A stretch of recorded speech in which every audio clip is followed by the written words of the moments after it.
Ahojte priatelia, na kanáli Willer vám dnes ukážem, ako povoliť virtualizáciu vo Windows 10.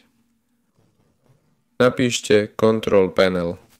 Vyberte malé ikony, prejdite na programy a súčasti, tu kliknite na povoliť alebo zakázať súčasti Windows a tu nájdete Hyper-V alebo virtualizačnú platformu.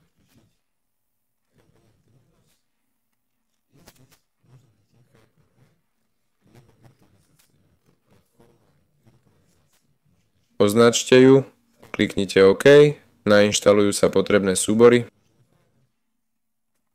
Po dokončení odporúčam reštartovať počítač.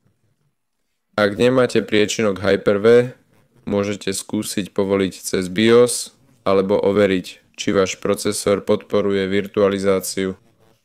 To je všetko. Bol s vami Willer. Lajkujte, odoberajte kanál a potom reštartujte počítač. Dovidenia.